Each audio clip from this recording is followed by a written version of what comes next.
ராமதாஸ் அன்புமணி ராமதாஸ் இடையே மோதல் போக்கு முற்றி வரும் நிலையில் இருவரும் தனித்தனியாக தற்போது ஆலோசனை நடத்தி வருகிறார்கள். இதனால் கட்சிக்குள் ஒரு குழப்பம் நிலவி வருகிறது. இது தொடர்பான கூடுதல் தகவல்களை தருகிறார் செய்தியாளர் ஜெயலானி. ஜெயலானி, இப்ப சென்னையில பாமக நிர்வாகிகளோட அன்புமணி ராமதாஸ் ஆலோசனை நடத்திட்டு இருக்காரு. தைலாபுரத்துல முக்கிய நிர்வாகிகளோட ராமதாஸ் ஆலோசனை நடத்திட்டு இருக்காரு. தனித்தனியாக ஆலோசனை நடத்துவதால் கட்சிக்குள் ஒரு குழப்பம் நிலவி வருவதாக தகவல் வெளியாகி இருக்கிறது. இது தொடர்பான கூடுதல் விவரங்கள் என்ன? பூர்ணிமா, தமிழகத்தின் முக்கிய அரசியல் கட்சியாக பாமக பார்க்கப்பட்டு வருகிறது. கடந்த 40 ஆண்டுகளுக்கு மேலாக தமிழக அரசியலில் செயல்பட்டு வரக்கூடிய இந்த பாமக கட்சியில் கடந்த 6 மாதங்களுக்கு மேலாக பாமகவின் நிறுவன தலைவராக இருக்கக்கூடிய ராமதாஸ் அவர்களுக்கும் அவரது மகனாக இருக்கக்கூடிய மகன் மற்றும் இக்கட்சியின் தலைவராக செயல்பட்டு வந்த அன்புமணி ராமதாஸுக்கும் இடையிலான இந்த மோதல் போக்கு என்பது நீடித்து வந்தது. குறிப்பாக இந்த மோதல் போக்கு தொடங்கியது என்பது கடந்த ஆண்டு டிசம்பர் மாதம் இளைஞர் சங்க நிர்வாகியாக அவரது மைத்துனனாக இருக்கக்கூடிய முகிலனை நியமித்ததே இதற்கான பிரச்சனைக்கான முதல் பகுதியாக இருந்தது.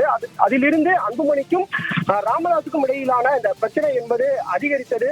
தொடர்ச்சியாக அதற்கு அடுத்ததாக மாநாடு என பல நிகழ்ச்சிகள் நடந்தாலும் கூட ஒவ்வொரு முறையும் இவர்களுக்கான அந்த மோதல் என்பது முடிவு கூறும் என எதிர்பார்க்கப்பட்ட நிலையில் தொடர்ந்து இந்த மோதல் போக்கு என்பது அதிகரித்து இருந்தது. இந்த மோதல் போக்கு என்பது நேற்றைய தினம் மிகவும் அதிகரித்ததாக கூறப்படுகிறது. ஏனென்றால் நேற்றைய தினம் செய்தியாளர்களை சந்தித்த பாமகவின் நிறுவன தலைவராக இருக்கக்கூடிய ராமதாஸ் அவர்கள் அன்புமணி மீது பல குற்றச்சாட்டுகளை முன்வைத்திருந்தார். குறிப்பாக அன்புமணிக்கு 35 வயதிலேயே மத்திய அமைச்சர் பொறுப்பு கொடுத்து தவறளித்து விட்டேன், தலைமை பண்பே இல்லாத ஒருவராக அன்புமணி இருக்கிறார் என்பதாக பல புகார்களை முன்வைத்திருந்தார். குறிப்பாக தனிப்பட்ட முறையிலும் குடும்ப உறுப்பினரிடமும் தாக்க முயன்றதாகவும் பல குற்றச்சாட்டு என்பதனையும் முன்வைத்திருந்தார்கள். குறிப்பாக வன்னியர் சங்க மாநாடு என்பது கடந்த மாதம் நடைபெற்றது. அந்த மாநாட்டிற்கு அடுத்தபடியாக கட்சியின் நிறுவன தலைவராக இருக்கக்கூடிய ராமதாஸ் அவர்கள் ஒரு மாவட்ட நிர்வாகிகளுக்குடான ஒரு ஆலோசனை கூட்டத்தை என்பதனை நடத்தினார். ஆனால் 108 மாவட்ட நிர்வாகிகள் இருக்கக்கூடிய வெறும் 8 மாவட்ட நிர்வாகிகள் மட்டுமே அந்த கூட்டத்தில் கலந்து கொண்டார்கள். மீதம் இருக்கக்கூடிய அந்த மாவட்ட நிர்வாகிகள் யாரும் கலந்து கொள்ளக்கூடாது என்பதாக அன்புமணி அந்த மாவட்ட நிர்வாகிகளுக்கு தொலைபேசி வாயிலாக மிரட்டல் விடுத்ததாகவும் கூறப்படுகிறது. இது தொடர்பான குற்றச்சாட்டினை நேற்றைய தினம் செய்தியாளர்கள் மத்தியில் வெளிப்படையாக தெரிவித்தது அக்கட்சியினரிடையே பெரும் பரபரப்பையும் அதிருப்தியையும் ஏற்படுத்தியிருக்கிறது. இது அன்புமணி ஆதரவாளர்களிடத்தில் கடும் கொந்தளிப்பை ஏற்படுத்தியது. இதன் எதிரொலியாக தற்போது அன்புமணி ராமதாஸ் மற்றும் அவரது ஆதரவாளர்கள் தரப்பில் தற்போது கூட்டம் என்பது ஆலோசனை கூட்டம் என்பது நடத்த திட்டமிட்டிருந்தார்கள். குறிப்பாக இன்றிலிருந்து அடுத்த 3 நாட்களுக்கு இந்த ஆலோசனை கூட்டம் என்பது நடத்துவதற்காக அன்புமணி தரப்பில் திட்டமிட்டிருக்கிறார்கள். குறிப்பாக பனையூருடைய அவரது இல்லத்தில் இருந்து 2 கிலோமீட்டர் தொலைவில் அமைந்திருக்கக்கூடிய ஒரு சோழிங்கநல்லூரில் இருக்கக்கூடிய தனியார் திருமண மண்டபத்தில் இந்த திட்டம் அந்த ஆலோசனை கூட்டம் நடத்துவதற்காக திட்டமிடப்பட்டு அதற்கான முன்னேற்பாடு பணிகள் இன்று காலை முதலாக நடைபெற்று வந்தது. தற்போது அந்த ஆலோசனை கூட்டத்தில் கலந்து கொள்வதற்காக முதற்கட்டமாக தற்போது தனது இல்லத்தில் இருந்து அன்புமணி புறப்பட்டு இருக்கிறார். குறிப்பாக இன்றைய தினம் நடைபெறக்கூடிய இந்த ஆலோசனை கூட்டத்தில் 10 மாவட்டங்கள் கலந்து கொள்ள இருப்பதாக கூறப்படுகிறது. 2 அமர்வுகளாக இந்த ஆலோசனை கூட்டம் என்பது நடத்த திட்டமிட்டு இருக்கிறார். குறிப்பாக சென்னை, செங்கல்பட்டு, காஞ்சிபுரம் உள்ளிட்ட சுத்தோட்டார பகுதியில் இருக்கக்கூடிய 6 மாவட்டங்களை சேர்ந்த மாவட்ட நிர்வாகிகள், மாவட்ட அளவிலாக இருக்கக்கூடிய அணி நிர்வாகிகள், மற்ற அமைப்பு நிர்வாகிகள் என அனைவரையுமே வர வேண்டும் என்பதாக ராமதாஸ் அவர்கள் தொலைபேசி வாயிலாக அன்புமணி ராமதாஸ் அவர்கள் தொலைபேசி வாயிலாக தெரிவித்திருக்கிறார்.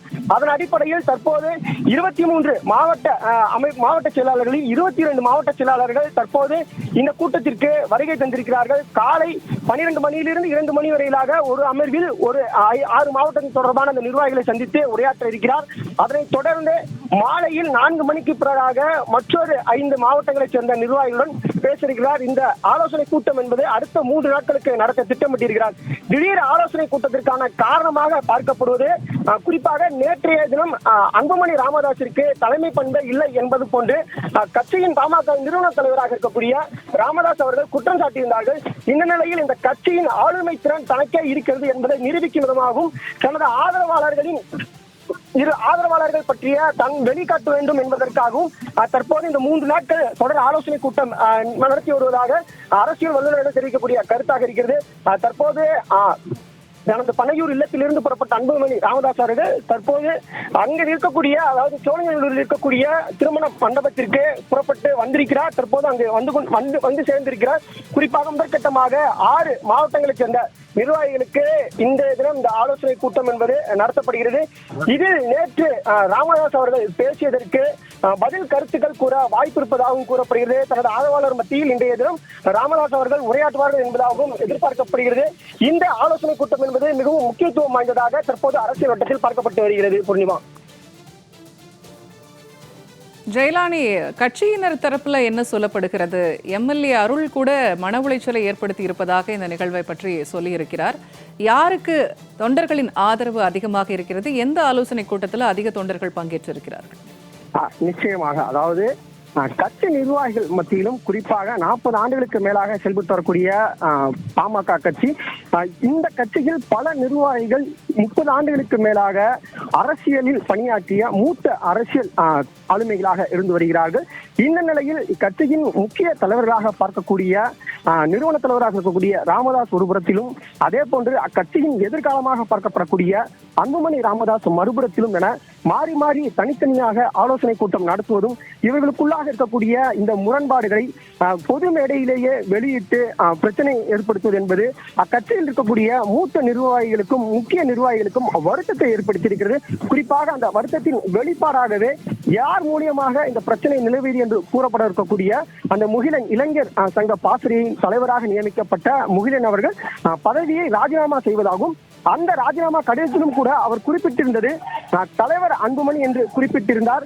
அதே போன்றே அவர் ராஜினாமா செய்து அதற்கான விளக்கம் கொடுக்கும் போது தனிப்பட்ட காரணத்திற்காக விலகியதாக தெரிவித்தாலும் கூட தனது குலதெய்வம் ராமதாஸ் என்பதாகவும் குறிப்பிட்டிருந்தார். அதே போன்று பாமகவின் எதிர்காலம் என்பது அன்புமணி ராமதாஸ் என்பதாக குறிப்பிட்டிருந்தார். இதே போன்று இக்கட்சியின் தற்போது சட்டமன்ற உறுப்பினராக இருக்கக்கூடிய அருள் அவர்களும் அதிருப்தி தெரிவித்திருக்கிறார். குறிப்பாக இந்த கட்சி ஒன்றுபட்டு செயல்பட வேண்டும், இது மிகுந்த மன உளைச்சலை ஏற்படுத்துவதாகவும் சொல்லனா துயரத்தில் இருப்பதாகவும் அவர் பதிவிட்டிருந்தார். அவர் ஊடகங்களுக்கு தெரிவிக்கக்கூடிய கருத்தாகவும் அதுபோன்று இருந்தது. குறிப்பாக 2 பேரையும் சந்தித்து பேச இருப்பதாகவும் கூறப்படுகிறது. தற்போது தைலாபுரம் தோட்டத்தில் ராமதாஸ் அவர்கள் அவர்களது ஆதரவாளர்களுடன் மூத்த நிர்வாகிகளுடன் ஆலோசனை என்பதை நடத்தி வருகிறார்.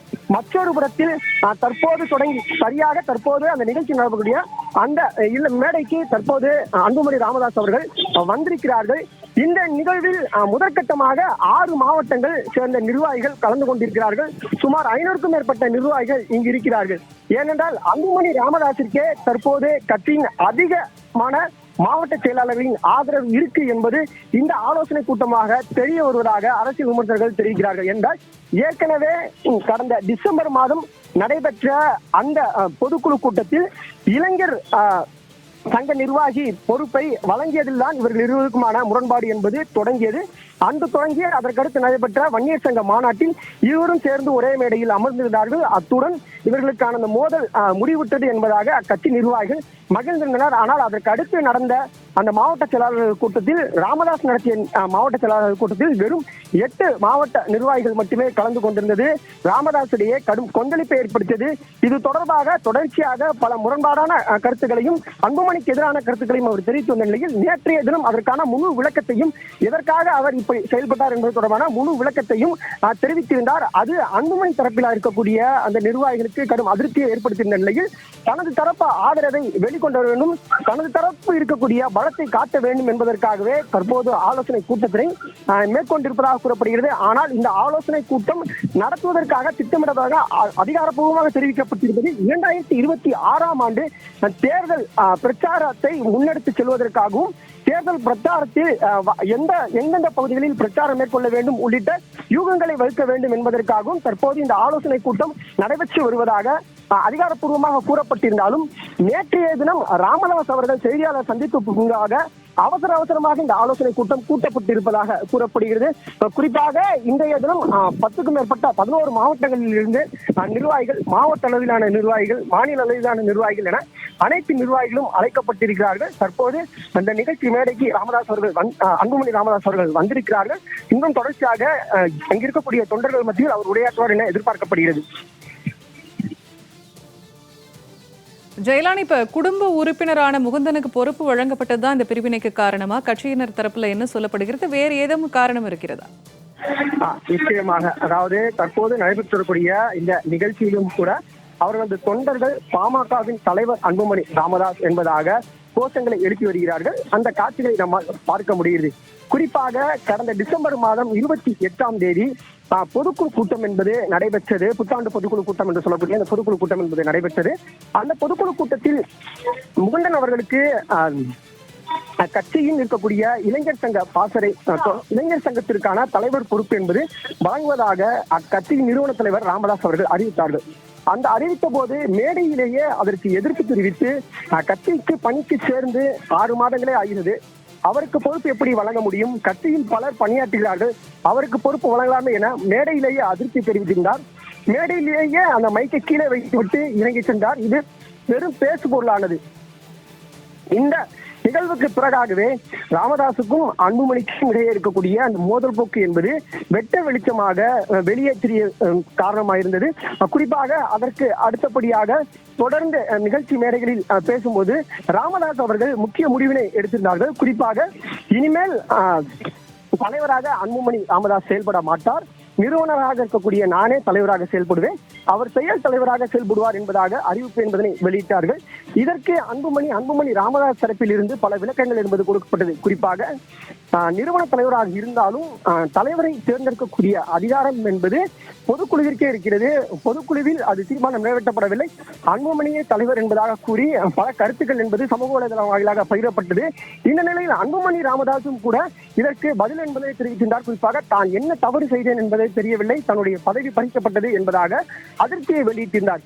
இந்த நிலையில் அது தொடர்பான விவரங்களை தெரிவிக்காமல் மௌனம் காத்து வந்த ராமதாஸ் அவர்கள் நேற்றைய தினம் முழு விளக்கத்தையும் தெரிவித்திருந்தார்கள்.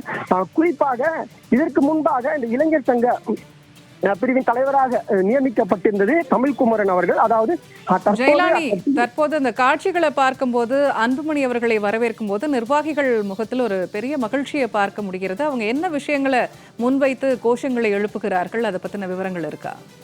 குறிப்பாக அன்புமணி ராமதாஸை இக்கட்சியின் தலைவர் என தொடர்ந்து கோஷம் எழுப்பி வருகிறார்கள். ஆனால் இக்கட்சியின் நிறுவன தலைவராக இருக்கக்கூடிய ராமதாஸ் அவர்கள் அன்புமணியை செயல் தலைவராக அறிவித்திருக்கிறார்.